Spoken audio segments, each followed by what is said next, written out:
Assalamualaikum warahmatullahi wabarakatuh dan selamat siang. Apa kabar Bapak dan Ibu guru pendamping di kelas? Bagaimana kabar Bapak dan Ibu? Semoga tetap sehat dan tetap semangat mendampingi anak-anak kita generasi Smart Sulawesi Selatan. Dan terkhusus untuk seluruh siswa di Sulawesi Selatan, apa kabar pada siang hari ini? Semoga anak-anakku masih selalu semangat dalam belajar dan berprestasi dan tetap rendah hati karena generasi smart, berkarakter, cerdas Ki.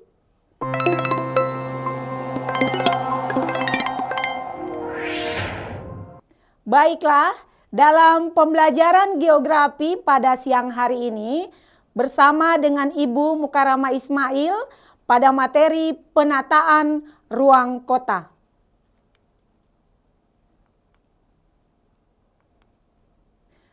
Nah, anak-anakku sekalian, tujuan pembelajaran kita pada siang hari ini bahwa siswa diharapkan dapat memahami tentang penataan ruang kota.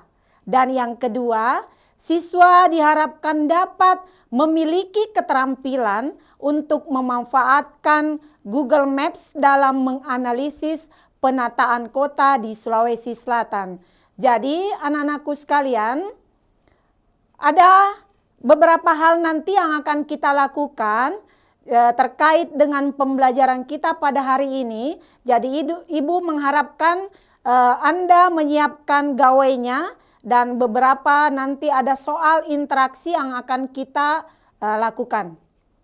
Selanjutnya anak-anakku sekalian, apa yang bisa kalian simpulkan dari kumpulan gambar yang Ibu tampilkan pada layar monitor kalian? Yang pertama itu kita dapat melihat adanya kota Copenhagen di Denmark. Ini terlihat adanya kota yang sangat bersih dan indah dengan penataan sungai atau kanalnya. Kemudian yang kedua ada kota Jakarta di Indonesia.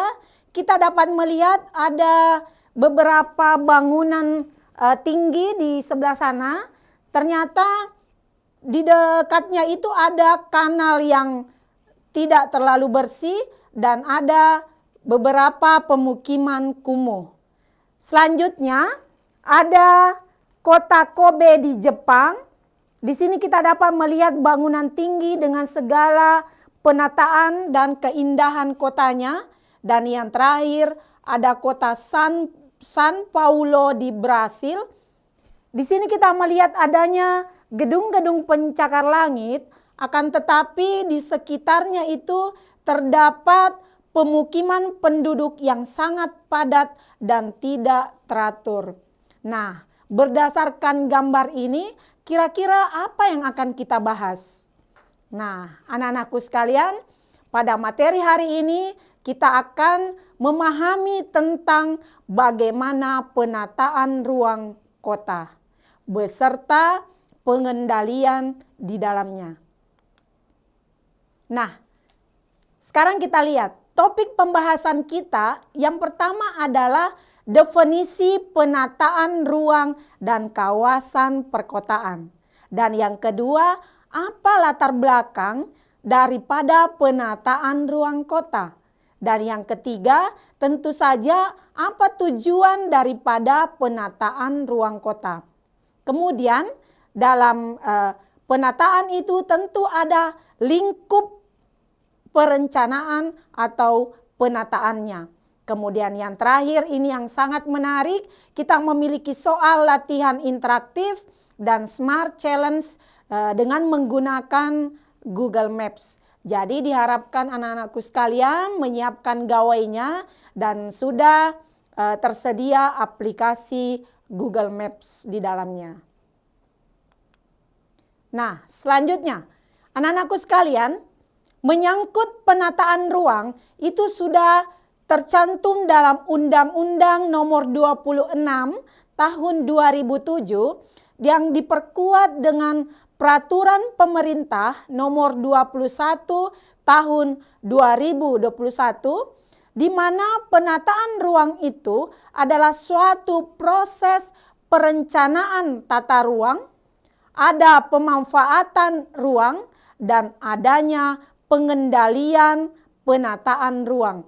Jadi ada 3 aspek yang terkait di dalam penataan ruang kota, mulai dari perencanaan, kemudian pemanfaatan atau langkah atau tindakan yang dilakukan terhadap perencanaan yang telah disusun, dan tentu saja ketika ada pemanfaatan dibarengi dengan pengendalian yang berupa pengawasan dan penertiban dalam pembangunan dan penataan ruang kota.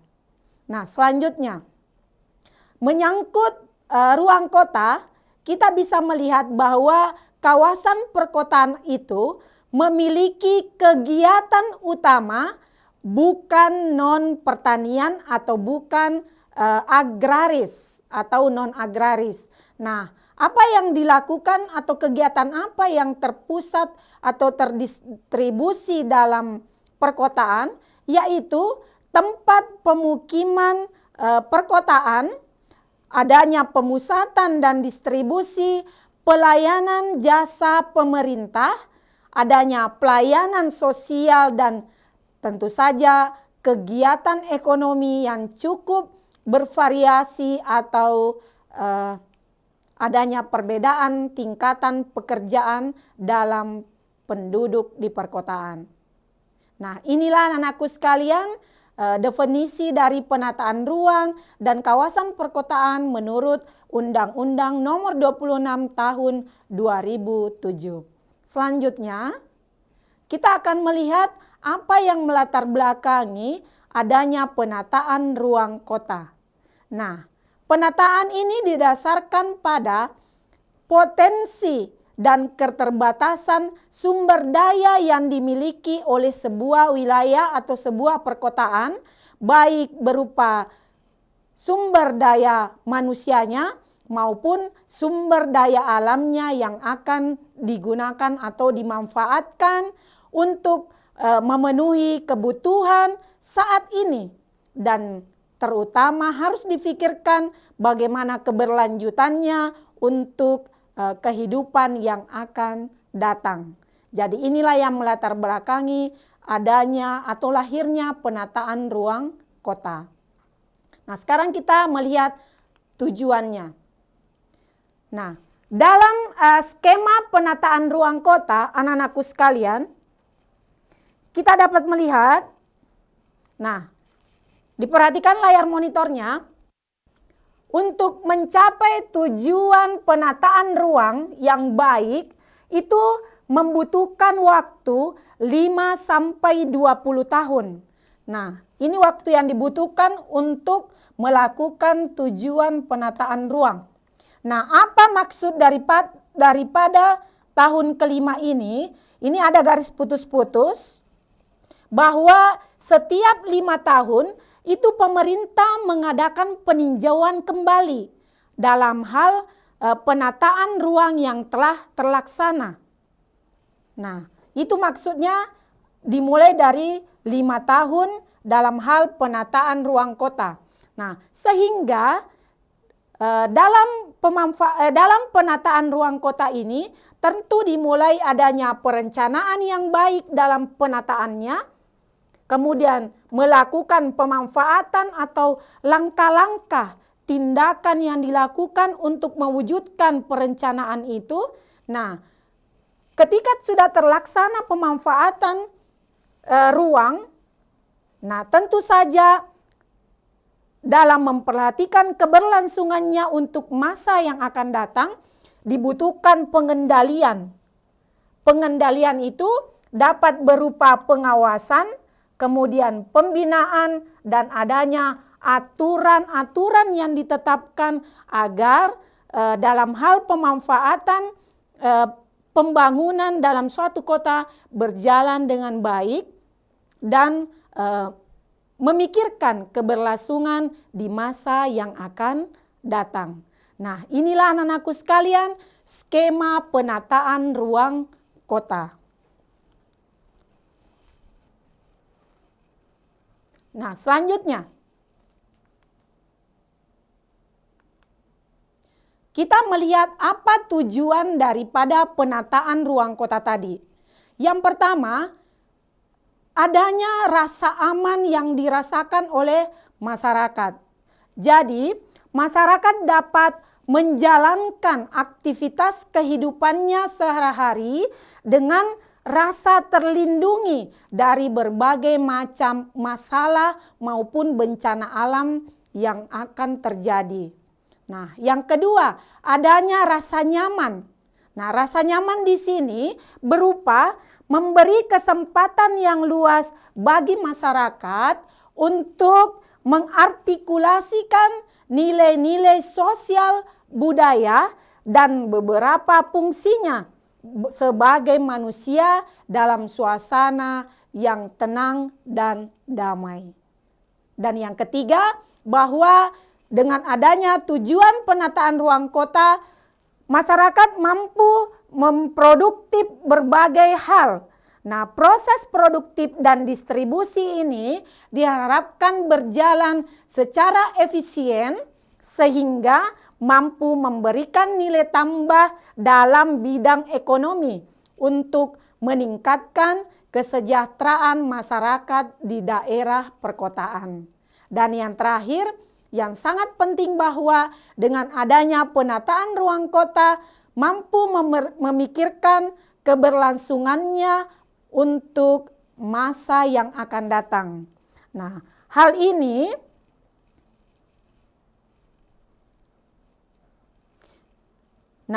diharapkan bahwa keberlanjutan ini mengutamakan kualitas lingkungan fisik dapat dipertahankan bahkan lebih ditingkatkan sehingga tidak hanya untuk kepentingan generasi saat ini tetapi juga untuk memikirkan generasi yang akan datang.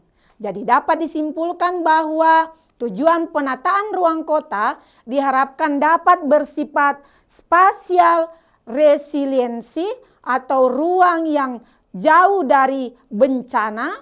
Yang kedua, terciptanya spatial livability atau ruang yang nyaman bagi masyarakat. Dan yang ketiga, adanya spatial productivity bahwa masyarakat mampu melakukan produksi yang lebih tinggi untuk memenuhi kebutuhan ekonomi dan dari masa kini dan masa yang akan datang. Kemudian adanya spatial sustainability dan spatial justice, yaitu ruang untuk keberlanjutan dan ruang untuk berkeadilan. Nah, anak-anakku sekalian, inilah beberapa tujuan dari penataan ruang kota. Nah, selanjutnya anak-anakku sekalian, silakan diperhatikan lingkup penataan ruang kota pada layar monitor kalian. Di sini ada proses yang berlangsung. Yang pertama adalah adanya perencanaan. Nah, di sini perencanaan yang dimaksud bahwa dalam hal penataan ruang kota, langkah-langkah yang dilakukan itu telah direncanakan berupa adanya prosedur penyusunan dan penetapan kegiatan pembangunan. Nah, selanjutnya setelah adanya perencanaan tentu ada tindakan yang dilakukan, yaitu berupa pemanfaatan penggunaan lahan, yaitu adanya program yang jelas dan pembiayaan atau modal yang digunakan dalam pembangunan. Dan yang terakhir, setelah adanya perencanaan dan pemanfaatan, tentu kita harus memperhatikan, yaitu yang ketiga adalah pengendalian. Nah, pengendalian di sini berupa adanya pengawasan dan penertiban terhadap pembangunan yang telah dilaksanakan. Nah, kenapa pengendalian itu penting? Karena pembangunan yang kita lakukan saat ini bukan hanya untuk generasi yang ada saat ini, tapi kita juga memikirkan bagaimana bahwa pembangunan itu dapat digunakan oleh generasi yang akan datang. Seperti itu. Jadi ada 3 proses dalam lingkup penataan ruang kota, yaitu mulai dari perencanaan, pemanfaatan, dan pengendalian. Nah, selanjutnya anak-anakku sekalian, kita lihat yang pertama, yang mana dikatakan perencanaan ruang kota, yaitu suatu pemikiran untuk mencapai tujuan di masa yang akan datang yang lebih baik dengan mempertimbangkan usaha-usaha pemanfaatan segala sumber daya yang dimiliki oleh suatu wilayah atau kota secara efisien, efektif, dan berkelanjutan. Tentu saja memperhatikan kendala maupun keterbatasan yang ada. Maksudnya di sini efektif dan efisien. Diperhatikan anakku sekalian, ada 3 kata di sini yang sangat penting dalam perencanaan. Bahwa kegiatan itu harus berjalan dengan baik sesuai dengan rencana yang telah disusun.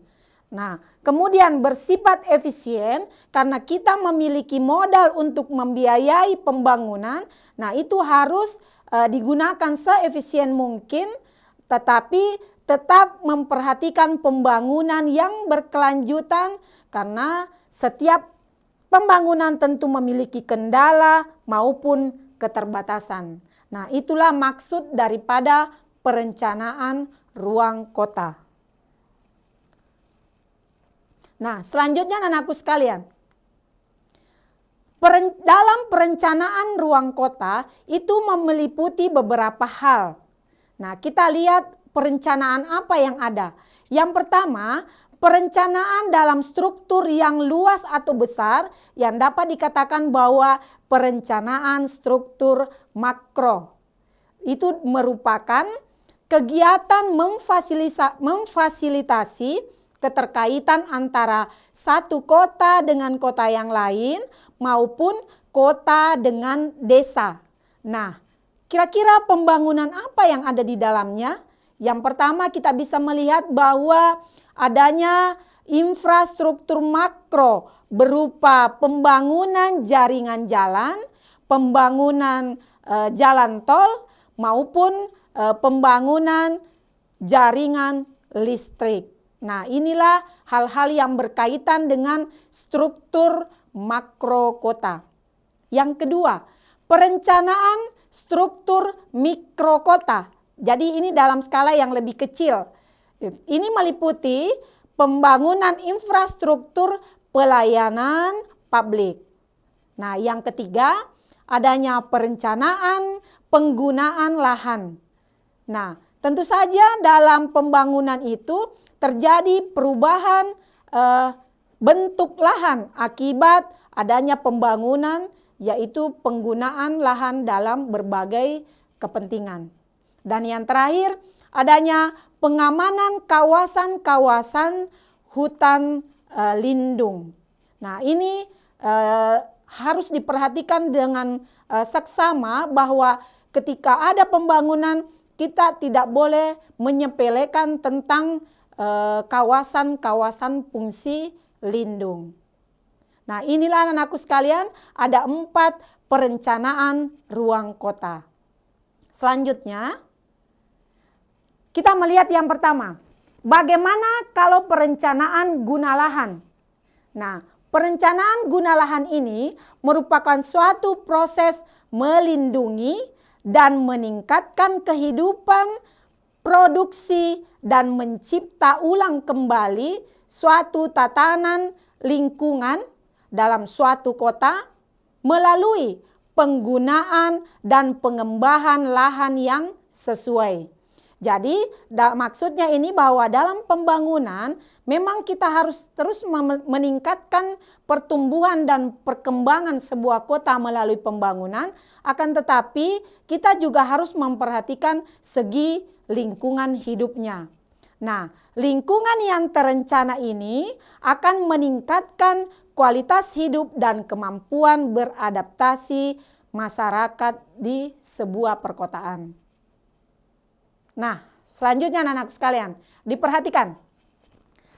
Ada beberapa unsur-unsur dalam perencanaan guna lahan. Ini ada 3 hal yang saling berinteraksi, yaitu yang pertama ada kegiatan. Yang pertama bahwa ada kegiatan yang telah disusun sedemikian untuk mencapai atau menciptakan pembangunan dalam sebuah kota. Nah, siapa yang melaksanakan kegiatan ini adalah masyarakat. Ya, masyarakat di sini sudah termasuk pemerintah. Nah, masyarakat ini tentu dalam hal berkegiatan ini membutuhkan lokasi dalam penggunaan lahan itu. Nah, ketiga hal ini saling berinteraksi dan tidak bisa hilang satu sama lain. Jadi harus ada keterkaitan dan perpaduan yang baik antara kegiatan, masyarakat, dan lokasi. Selanjutnya, anak-anakku sekalian, dari unsur-unsur perencanaan, kita masuk ke bagian kedua, yaitu bagaimana pemanfaatan ruang kota. Jadi, pemanfaatan ruang adalah suatu upaya untuk mewujudkan struktur ruang dan pola ruang yang sesuai dengan rencana tata ruang kota melalui penyusunan dan pelaksanaan program beserta pembiayaannya. Nah, itulah definisi dari pemanfaatan ruang kota.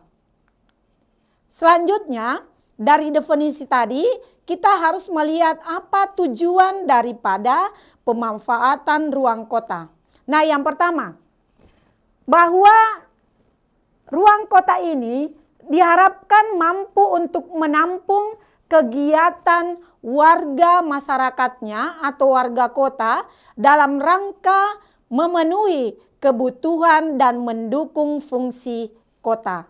Dan yang kedua, untuk pengamanan kawasan-kawasan lindung dalam perkotaan dan kelestarian lingkungan.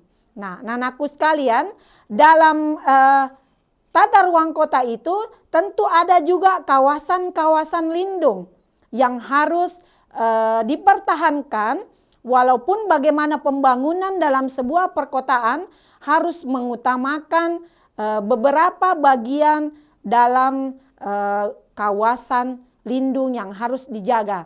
Nah, sekarang kita, yang mana dikatakan kawasan lindung? Nah, kawasan lindung itu, kawasan lindung adalah kawasan yang ditetapkan dengan fungsi utama melindungi kelestarian lingkungan hidup yang mencakup sumber daya alam dan sumber daya buatan, beserta nilai-nilai sejarah serta budaya bangsa yang terdapat dalam wilayah tersebut. Jadi, ada 3 hal yang harus diperhatikan dalam penetapan kawasan lindung. Yang pertama, bahwa untuk melindungi kelestarian lingkungan hidup, itu harus melihat dalam 3 hal bagian, yaitu bahwa kelestarian lingkungan pada sumber daya alam yang secara alami, dan yang kedua bahwa melestarikan juga sumber daya buatan yang ada pada daerah itu. Dan yang tidak bisa kita lupakan bahwa ada nilai-nilai sejarah serta budaya bangsa yang harus terus dilestarikan dan dipertahankan untuk pembangunan berkelanjutan. Jadi anak-anakku sekalian, perlu dipahami bahwa ketika sebuah daerah ditetapkan sebagai kawasan lindung, ada 3 hal yang terkait di dalamnya. Yang pertama, bahwa sumber daya alam alami, ada sumber daya alam buatan, dan nilai-nilai sejarah dan budaya bangsa yang tidak bisa kita lupakan dan harus terus dipertahankan. Inilah anak-anakku sekalian yang perlu kalian pahami dalam tujuan pemanfaatan ruang kota. Selanjutnya, Ibu ingin memperlihatkan ada 2 kota yang memiliki penataan ruang sesuai dengan daerahnya masing-masing. Silakan kalian melihat kira-kira bagaimana penataan ruang kotanya. Yang pertama adalah kota Jakarta. Menurut sumber financedetik.com melalui platform arsitekturnya, mereka mengatakan bahwa Jakarta itu memiliki penataan kota yang terburuk di dunia. Nah, ini sangat disayangkan sekali bahwa ternyata di negara kita telah dinilai merupakan ibu kota negara dengan penataan kota terburuk. Nah, kita harus melihat latar belakangnya dulu. Mereka mengatakan bahwa ibu kota Indonesia itu sangat padat penduduknya. Sehingga Jakarta dikatakan sebagai tempat dengan desain terburuk akibat adanya pertumbuhan penduduk yang sangat padat di perkotaan itu. Kemudian kurangnya ruang terbuka hijau dan tidak memadai untuk masyarakat. Kemudian tingginya kemacetan atau arus lalu lintas yang sangat padat dan ekstrim. Dan adanya perluasan kota yang tidak terencana. Kita harus perlu mengkaji ulang apakah betul hal ini sesuai dengan view kota Jakarta. Itu harus dikaji ulang bahwa apakah sumber ini benar atau tidak adanya. Jadi perlu dikaji ulang. Yang kedua, ada kota Seoul di Korea Selatan.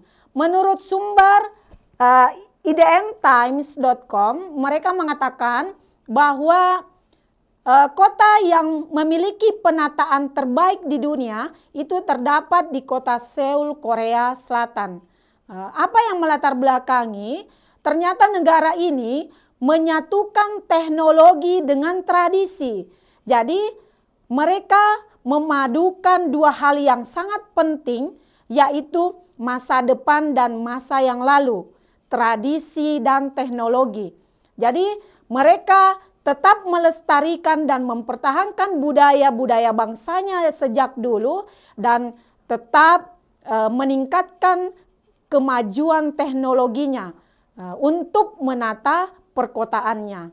Sehingga kota Seoul dipandang memiliki sarana transportasi yang sangat baik dan semua stasiun keretanya itu memiliki integrasi satu sama lain. Nah, itulah anak-anakku sekalian, ada 2 perbedaan kota dalam hal penataannya.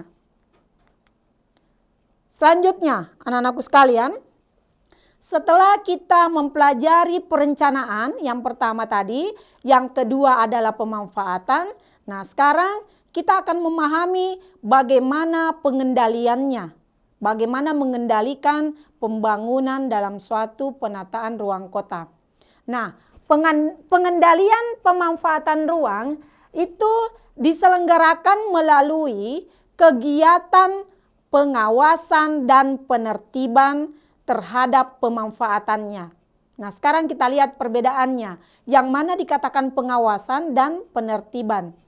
Pengawasan di sini menjaga kesesuaian pemanfaatan ruang dengan fungsi yang ditetapkan dalam rencana yang telah disusun. Ada beberapa hal di dalamnya. Yang pertama ada pelaporan, yaitu berupa informasi apakah ini sesuai atau tidak sesuai. Yang kedua ada pemantauan, yaitu mengamati atau mengawasi kualitas daripada pembangunan dalam penataan kota. Dan yang terakhir ada evaluasi yang dilakukan oleh pemerintah untuk menilai kemajuan pembangunannya. Nah, inilah bentuk-bentuk daripada pengawasan terhadap pengendalian pemanfaatan ruang kota. Yang kedua, dalam hal penertiban itu merupakan tindakan yang dilakukan oleh pemerintah terhadap pemanfaatan yang tidak sesuai dengan rencana, dapat berupa pemeriksaan dan penyelidikan atas pelanggaran-pelanggaran yang dilakukan oleh masyarakat terhadap tata ruang. Nah, yang mana pelanggaran ini itu memiliki sanksi, dapat berupa sanksi administrasi yang paling ringan, kemudian ada sanksi yang lebih berat, bisa berupa sanksi pidana dan sanksi perdata. Nah, anak-anakku sekalian, dalam pengendalian itu tidak main-main karena ternyata memiliki sanksi yang ringan sampai yang berat, sesuai dengan kadar atau tingkatan pelanggaran yang dilakukan. Nah, sekarang kita lihat apa-apa bentuk pengendaliannya. Nah, diperhatikan skema yang ada di layar monitor anak-anakku sekalian. Dalam esensi pengendalian pemanfaatan ruang, itu sebenarnya kita mengharapkan bahwa dalam pemanfaatan tata ruang itu, kita pasti mengharapkan yang garis hitam ini. Kondisi tata ruang yang diinginkan adalah kondisi tata ruang yang meningkat atau terus mengalami kemajuan dalam bidangnya masing-masing. Nah, akan tetapi terkadang apa yang kita inginkan tidak sesuai dengan apa yang terjadi. Nah, itu dapat terjadi karena adanya tekanan-tekanan sehingga menimbulkan garis merah ini. Kondisi tata ruang yang semakin buruk. Nah, oleh karena itu anak-anakku sekalian, diperlukan adanya strategi perwujudan pengendalian dalam pemanfaatan ruang yang diselenggarakan untuk menjamin terwujudnya tata ruang yang sesuai dan diharapkan dan memenuhi kebutuhan masa kini dan masa yang akan datang. Nah, inilah anak-anakku sekalian esensi daripada pengendalian pemanfaatan ruang.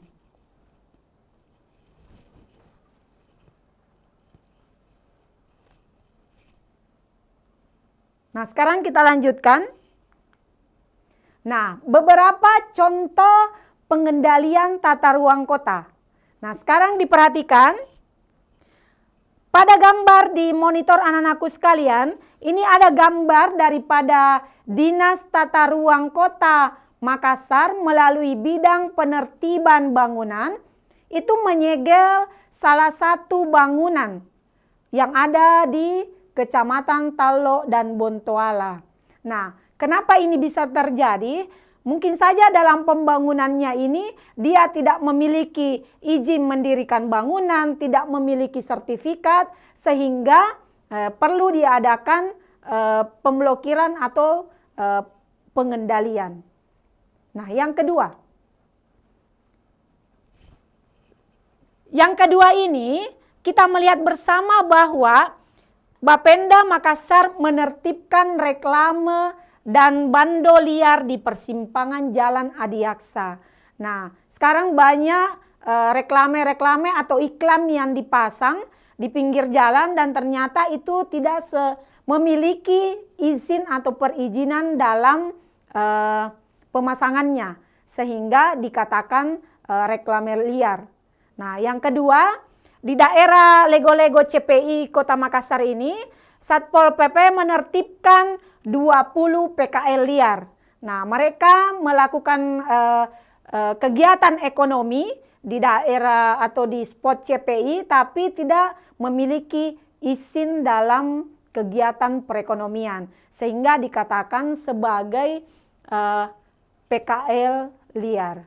Nah, inilah anak-anakku sekalian contoh-contoh kegiatan yang membutuhkan pengendalian tata ruang. Nah, selanjutnya, dalam hal pengendalian ini tentu ada perangkat yang dibutuhkan. Sekarang kita lihat bersama yang pertama. Melalui pengaturan atau regulasi atau kebijakan sebagai salah satu upaya untuk menerapkan police power. Jadi ada aturan yang harus ditetapkan. Yang kedua, melalui kegiatan ekonomi atau keuangan sebagai penerapan ditetapkanlah pajak dan retribusi. Nah, itu contoh-contoh pengendaliannya. Yang ketiga, melalui kepemilikan atau pengadaan, maka pemerintah menetapkan eminent domain. Yang mana dikatakan eminent domain, bahwa pemerintah di sini berwenang untuk mengambil alih properti pribadi milik masyarakat untuk kepentingan umum. Jadi, pemerintah di sini memiliki hak eminent domain jika ada lahan atau kepentingan umum yang merupakan properti pribadi itu dapat dijadikan sebagai kepentingan umum. Nah, itulah anak-anakku sekalian yang sangat penting dipahami oleh masyarakat kita, bahwa ada 3 pengendalian dalam pemanfaatan ruang. Mungkin yang ketiga ini yang sangat penting, yang harus dipahami. Nah, sekarang kita masuk kepada contoh-contoh pengendalian pemanfaatan ruang. Yang pertama berupa perizinan lokasi. Jadi ketika ingin mendirikan salah satu rumah atau mengadakan pembangunan di suatu tempat, itu harus ada perizinan lokasi. Nah, perizinan ini dilayani oleh kantor Badan Pertanahan dan Dinas Pertanahan di suatu daerah. Nah, diharapkan dengan penerapan perizinan lokasi ini, arah penataan dan pengembangan kota diharapkan sesuai dengan rencana tata ruang yang telah ada. Nah, diharapkan ini dalam hal pengurusannya itu diberikan pembebasan biaya pengurusan dan kemudahan-kemudahan dalam administrasinya. Yang kedua, dalam hal pendirian suatu tempat, kita membutuhkan sertifikasi tanah. Sasaran yang diharapkan adalah terwujudnya kepastian hak milik atau penguasaan atas suatu lahan atau tanah sebagai bagian dari kepastian hukum. Nah, ini yang sangat penting kita ingin membangun suatu bangunan pada suatu lahan. Jadi harus ada sertifikasi tanah yang dimiliki oleh pemiliknya. Nah, prosedurnya itu ada beberapa hal anak-anakku sekalian untuk memperoleh sertifikat tanah. Yang pertama ada akta jual beli. Nah, ini yang sangat penting, akta jual beli. Yang kedua, surat pengantar rekomendasi dari kantor lurah atau camat. Kemudian ini yang penting, adanya pengecekan dan pengukuran lahan oleh Badan Pertanahan Nasional. Nah, siapa tahu sudah ada akta jual beli, ternyata lahannya itu tidak ada. Makanya perlu adanya pengecekan dan pengukuran lahan oleh Badan Pertanahan. Nah, diharapkan insentif di sini bahwa masyarakat mendapatkan pembebasan biaya pengurusan dan mempersingkat waktu pengurusan dalam mendapatkan akta jual beli dan sertifikasi tanah. Itu yang sangat diharapkan. Jadi inilah anak-anakku sekalian, hal-hal atau prosedur yang sangat dibutuhkan untuk dipahami oleh masyarakat kita dalam hal kepemilikan suatu lahan. Nah, tibalah kita pada soal latihan interaktif. Bapak, Ibu guru pendamping di kelas dimohon diarahkan anak-anak kita untuk memperhatikan soal-soal berikut ini. Yang pertama, soal latihan interaktif 1. Kota A membuat peta rencana tata ruang wilayah untuk tahun 2010 sampai 2030. Nah, pada tahun 2020, Kota A melakukan peninjauan terhadap rencana tata ruang wilayah yang telah dibuat. Nah, pertanyaannya, rencana tata ruang wilayah kota ini akan ditinjau kembali kira-kira pada tahun berapa? Nah, silakan dipilih anak-anakku sekalian.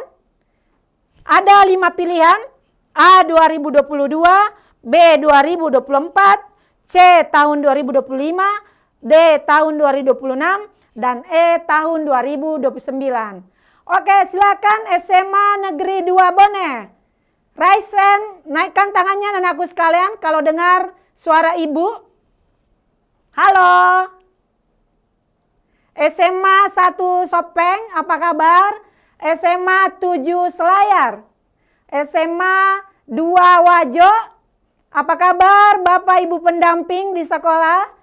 SMA 18 Bulukumba dan SMA 1 Bulukumba. Silakan anakku sekalian, perkenalkan nama dan asal sekolahnya.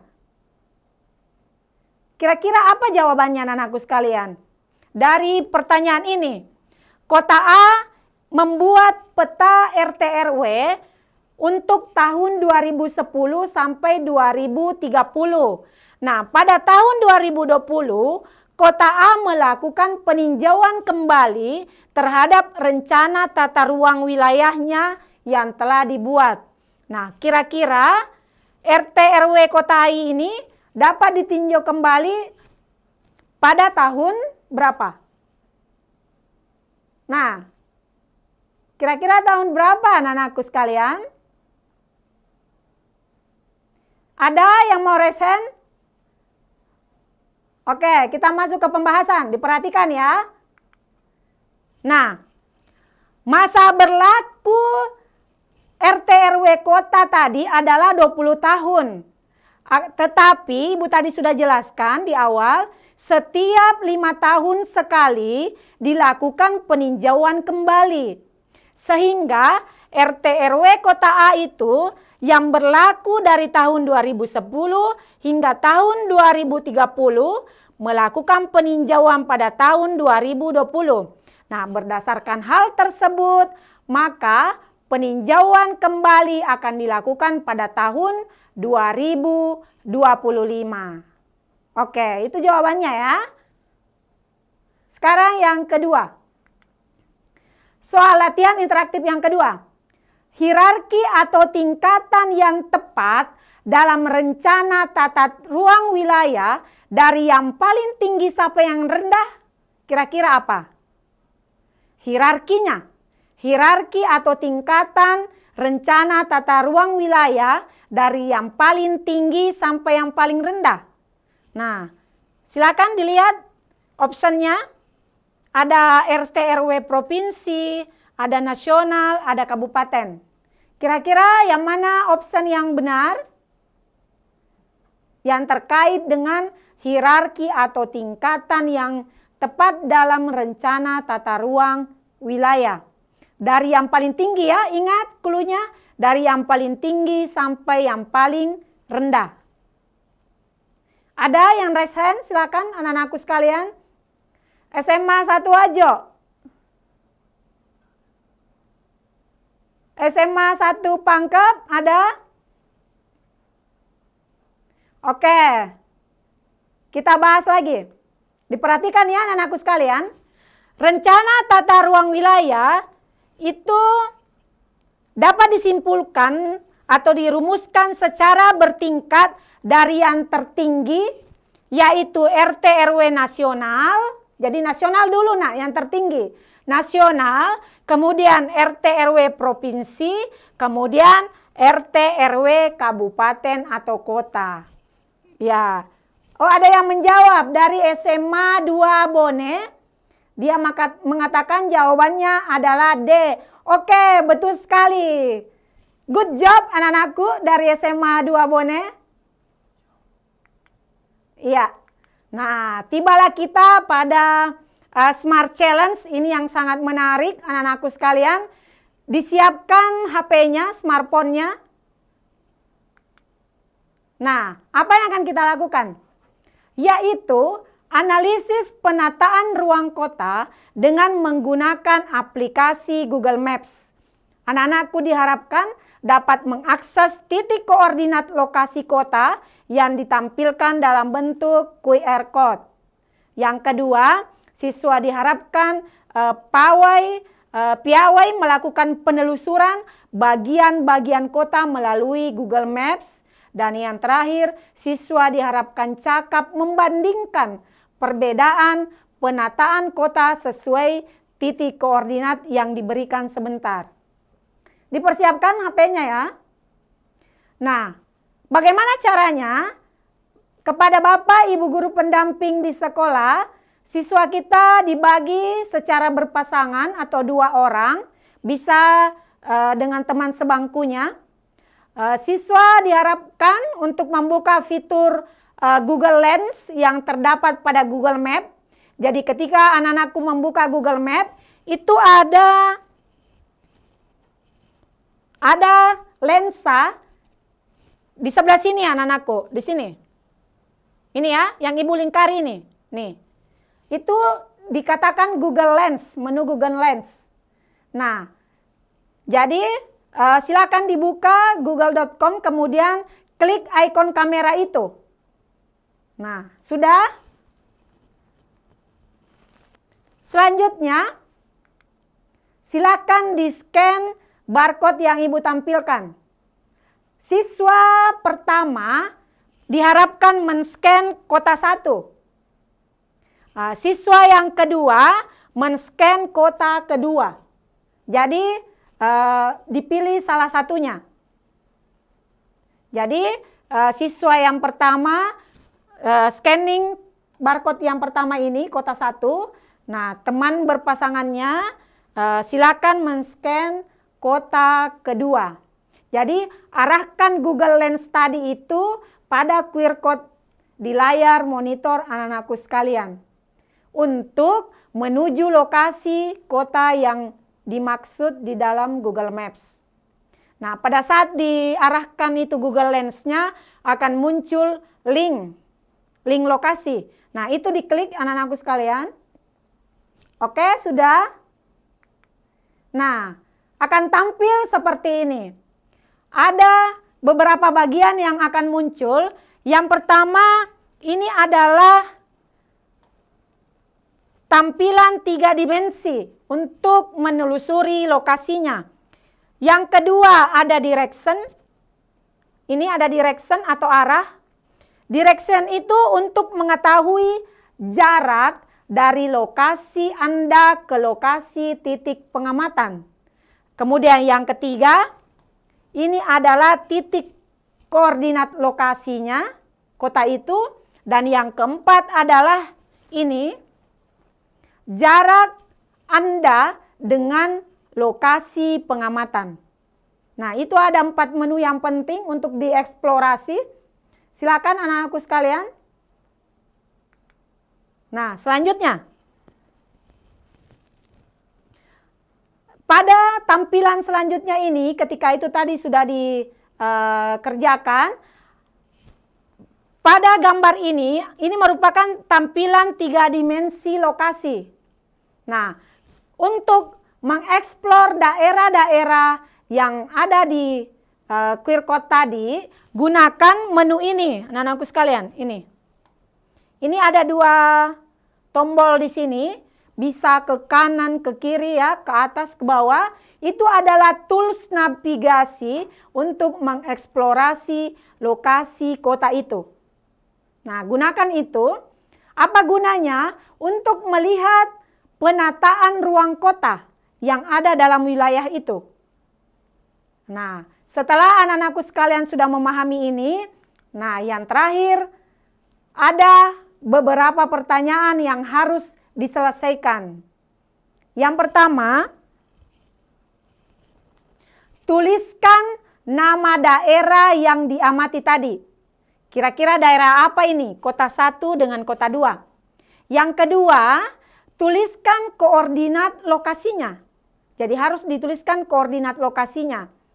Dan yang ketiga, berapakah jarak lokasi tersebut dari lokasi Anda saat ini. Dan yang terakhir, karena kita mempelajari penataan ruang kota, jelaskan bagaimana kondisi penataan kota pada kedua lokasi itu. Silakan diperhatikan bagaimana kondisi jalanannya, kemudian bagaimana pembangunan atau pemukimannya, apakah memiliki drainase atau tidak, dan yang paling penting bagaimana pembangunan jaringan kelistrikannya. Nah, inilah ada 4 hal yang perlu anak-anakku selesaikan terkait dengan Smart Challenge kita pada siang hari ini. Diharapkan kepada Bapak Ibu guru pendamping di sekolah untuk membantu anak-anak kita dalam menyelesaikan soal-soalnya. Terima kasih anak-anakku sekalian, kebersamaan Anda pada siang hari ini, dan tetap bersemangat dalam belajar dan berprestasi, dan tetap rendah hati karena generasi smart, berkarakter, cerdas. Assalamualaikum warahmatullahi wabarakatuh.